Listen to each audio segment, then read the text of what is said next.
Hi, everybody. Has this ever happened to you? You go for a nose slide and everything just sticks and you get pitched out. I've had this problem with my nose slides for a long time. I can get one started and get into it a little bit, but it seems like I don't slide them very well. But recently I've learned two small details about nose slides, and this is backside or front side, that have really been helping me. My nose slides are getting way better. I'm holding them longer, I'm sliding farther, and even sometimes getting the occasional shove it out. So I wanted to share those with you. I'm hoping that you'll want to nose slide right along with me and that we can get better at this whole thing together. So I'm going to wax up my little ledge in the garage and we're going to get right to it. Like any trick, I think we need to talk about foot position. What I do before getting into a nose slide is I make sure that my front foot is on the nose in the position that I like and my back foot is on the tail.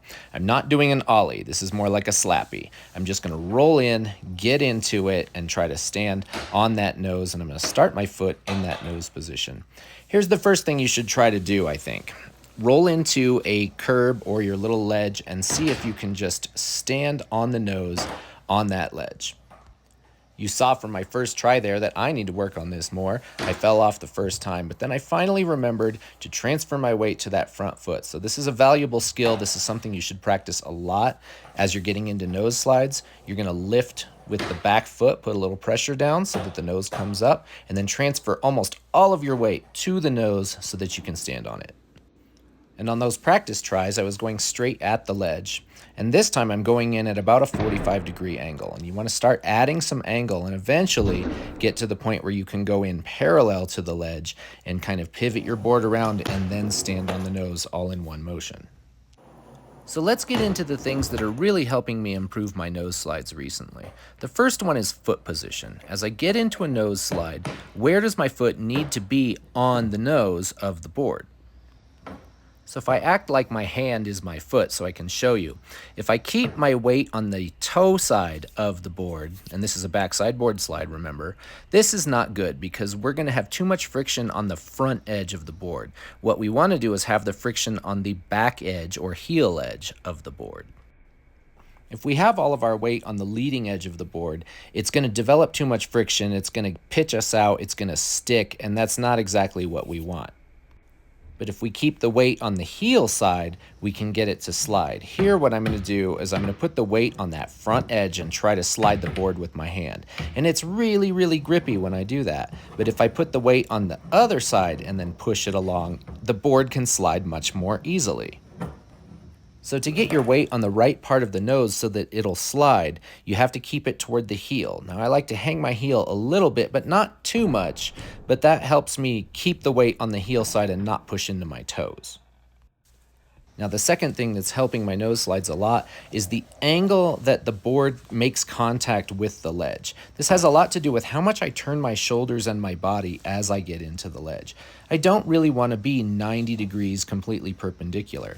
I like to under-rotate and have a little bit of angle as I make contact with the ledge. We don't want to over-rotate, that would be really bad. We want to under-rotate, and I'll show you exactly why we want to under-rotate as we get into our nose slide. What happens is this: as I get into my nose slide, it's okay if the trailing wheel, the heel side wheel, makes contact with the ledge because it'll slide along in that position. But what I don't want is I don't want the leading wheel to make contact with the ledge because that's the one that's going to grab and get sticky. And here I'm putting the board on in a nose slide position and I'm just trying to slide it with my hands. There the heel wheel is in contact, here the nose wheel is in contact, and with my hands I could feel a huge difference. It's so much grippier when the leading wheel is trying to rub the edge of the ledge, and that's what's pitching me out a lot of times. And so if you're doing nose slides but you find yourself always going to fakie, it might be because your front wheel, your toe side wheel, makes contact with the ledge, grabs the ledge, and forces you to pivot around, and then you have really no choice but to come out fakie. Right here, I decided I wanted to see what would happen if I purposefully did the things wrong that I'm talking about. I put a lot of weight on my toes, and I also over-rotated so that the toe side wheel is the one dragging along the side of the ledge. And it pitches you out really, really fast. The wheels grab, there's too much friction, and I just can't hold this. The other great thing about trying to under-rotate as you go in and keep that weight on your heel is that it does help you to come out regular. And I've gotten so much better at coming out regular out of my backside nose slides. And it's because of where my weight is on the nose and how much I rotated as I went in. So if you want to come out regular, make sure you under-rotate as you start to initiate that nose slide. And now that I focus on under rotation as I get into a nose slide, it's also helping me commit a lot more. I'm getting more of my weight on the nose and really getting kind of seated in there and comfortable at holding a nose slide. Not like kind of hoping, oh, I hope I can make it and that I'll slide a little more. I'm really in much more control than I have been in the past. And the other thing that is great about being more comfortable is I'm starting to do things like that. I've finally gotten a shove out of a backside nose slide, and that's a new one for me, and I think it's kind of a testament to, I think this is actually working. At least it is for me. So let's go the other direction. Let's do a front side nose slide. This is the one where you're sliding backwards, and it's arguably a little bit harder just because you can't see where you're going. But the principles that I was talking about earlier are still true. On this one, you want to put the weight on the toe side of the board and not the heel side. Because if it's on the heel side, that's the side that's going to develop more friction and want to dig in. You also want the toe side wheel to be the one that comes in contact with the ledge, not the heel side wheel, because that's the leading wheel in this case, and that's the one that's going to bite and grab and pitch you out, or at least make you spin to fakie. And like the backside nose slide, I'm starting to get a lot more control on this. I'm getting longer slides, and I'm feeling good about under-rotating as I go in, which really sets me up for a longer slide. It also sets me up to be able to come out regular, which is a little unusual for me when I do a frontside nose slide. I like to pivot around to fakie, but it's so great to just have both of those in my bag of tricks. I think the thing for me personally that I could still work on frontside is more dedication and commitment to the slide and getting more weight on my front foot, the sliding foot, so that I can really hold that position. Sometimes I let the tail side dip a little bit too much and be a little bit too level, but I'm still really happy with the progress I've been making lately. I also have a tendency to rotate my shoulders too much when I turn this way, and I come out fakie a lot more. So under rotating is really helping me not over rotate so that I have to come out fakie. This one right here I think is a great illustration of some of the things I've been talking about.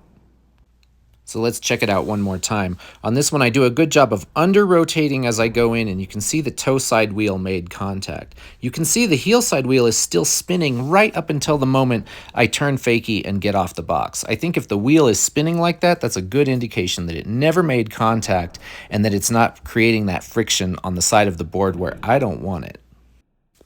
So I was really pleased with how well this was going. I decided, you know what, I need to try it switch. If it really does work to under-rotate and to make sure that the weight is on the trailing edge of the board, let's try it switch. It's sort of like a proof of concept, and does this really work? So here I clearly under-rotated that backside board slide from switch. I still pivoted around to fakie, and I'm still not great at coming out switch again from the switch nose slides, but they are getting better. I'm making some pretty good improvements. But I think it's great that the idea works. Under-rotate as you go in so the board doesn't even make it to 90 degrees perpendicular to the ledge. Keep it under-rotated so that that weight is on the heel and the toe side wheel doesn't make contact. On that one, I think it was good that I almost came out regular. I still had to pivot. And that was a new trick right there. I got to shove it out of a switch backside nose slide, which is great that I could get something new. And I even tried them front side. Switch front side is my worst direction. It is so hard. But I was getting some pretty good ones, and I'm coming out switch again, which is really cool. I'm really excited that that's actually working. So I think that's about it. Remember, the two things that have been helping me are under-rotate as you get into the nose slide and make sure the weight is on the trailing edge of the board, and you should be all set. So, thanks for watching, and we'll see you next time.